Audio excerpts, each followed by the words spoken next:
रात के करीब 10 बज रहे थे, लेकिन गोपी जिस रास्ते पे चल रही थी वो बिल्कुल सुनसान था। बीच बीच में कुत्तों की भौंकने की आवाजें आ रही थी। वो एक कागज पे लिखे एड्रेस को देखती है। कहाँ है ये घर? पिछले 1 घंटे से परेशान हूँ। ये पता मिल ही नहीं रहा है और ना ही यहाँ पर कोई आदमी है जिससे मैं इस पते के बारे में पूछ लूँ। तभी गोपी का फोन बजता है। वो फोन उठाती है। हेलो गोपी। जी, आप कौन? अरे मैं अहम मोदी। ओह सॉरी सर, वो आपका ये नंबर सेव नहीं था इसलिए। सर, मैं इस एरिया में काफी नई हूँ। मैं आपके बताए हुए पते पर नहीं पहुँच पा रही हूँ। तुम मुझे अपनी लोकेशन बताओ, मैं तुम्हें लेने के लिए आता हूँ। अब अहम गोपी को अपने घर लेकर आ जाता है। अहम का घर देखकर गोपी को बहुत अजीब लग रहा था। उसे ऐसा भी लग रहा था इतना बड़ा डायरेक्टर उसे ऐसी जगह क्यों बुलाएगा। सर, ये कुछ अजीब नहीं है जगह? अजीब तो है, लेकिन कितने लोगों की किस्मत मैंने इसी घर से बनाई है। आज तुम भी उन लोगों में शामिल हो जाओगी। अहम गोपी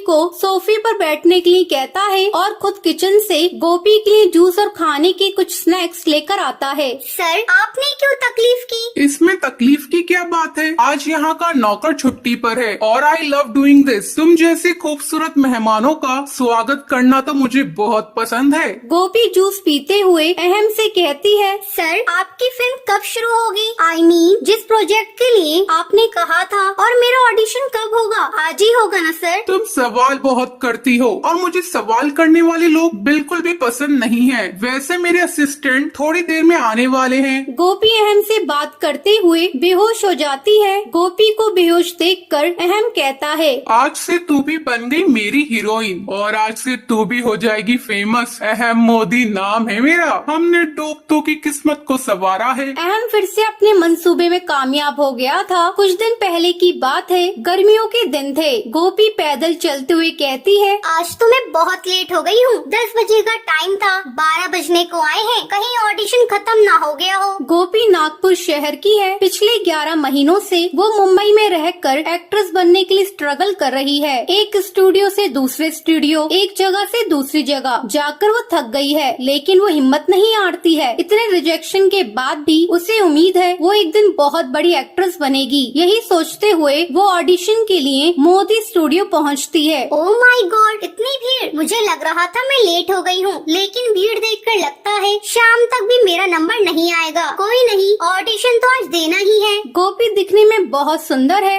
एक्टिंग भी अच्छी करती है। उसके पिता नहीं चाहते थे वो एक्टिंग में जाए। कुछ महीने पहले की बात है। बेटा, तुम समझती क्यों नहीं हो? फिल्म लाइन अच्छे लोगों के लिए नहीं है। तो क्या, जो इतने बड़े बड़े स्टार हैं, जिनके पास दौलत है, शोहरत है, करोड़ों फैन हैं, वो सब क्या बुरे हैं? गोपी को फिल्म लाइन से प्यार था। वो बहुत बड़ी एक्ट्रेस बनना चाहती थी। गोपी अपने पिता को बिना बताए मुंबई आ जाती है। मुंबई में वो अपनी सहेली राशि के साथ रहती थी। राशि कंपनी में जॉब करती थी। पुरानी बातों को याद करते हुए गोपी अपनी बारी का इंतजार करने लगी। शाम के 7 बजे उसका ऑडिशन की बारी आई। अंदर अहम मोदी अपने 2 असिस्टेंट के साथ ऑडिशन ले रहे थे। गोपी, तैयार हो ना? डायलॉग याद है ना? जी sir. Roll camera start sound action. Gopi ने ऑडिशन दे दिया, लेकिन वो थोड़ा बोल्ड सीन था। गोपी उसे करते हुए थोड़ी घबराई सी थी। क्या है ये? आखिर तुम नौजवानों को हो क्या गया है? अगर ऐसे परफॉर्म करोगी तो कभी कामयाब नहीं हो पाओगी। सॉरी सर, क्या एक बार फिर से ऑडिशन दे दूं मैं? अहम का असिस्टेंट जिगर गोपी से कहता है, नहीं, जाओ यहाँ से, और भी लोगों को मौका दो। गोपी के बार बार रिक्वेस्ट करने से अहम पिघल जाता है। गोपी, तुम दिखने में सुंदर हो और डायलॉग डिलीवरी भी अच्छी है, लेकिन इमोशंस 0। सर, एक चांस और दे दो ना प्लीज। ठीक है, लेकिन मैं आज सुबह से शाम तक ऑडिशन लेते हुए थक गया हूँ, इसलिए यहाँ नहीं। लो ये कार्ड, इस पते पे कल आ जाना। अगर सब ठीक रहा तो मेरे अगले प्रोजेक्ट की हीरोइन तुम ही बनोगी। गोपी को अहम की असलियत मालूम नहीं थी। वो ना जाने कितनी लड़कियों की जिंदगी बर्बाद कर चुका था। वो फिल्में बनाता था, लेकिन वो सोसाइटी के देखने लायक नहीं थी। अगली सुबह जब गोपी की आंखें खुलती हैं, उसे एहसास हो रहा था उसके साथ कुछ बुरा हुआ है। वो अहम को ढूंढने की कोशिश करती है, लेकिन वो उसे मिलता नहीं है। उसके पास 50,000 का चेक और एक लेटर पड़ा था। गोपी उसे पढ़ने लगी।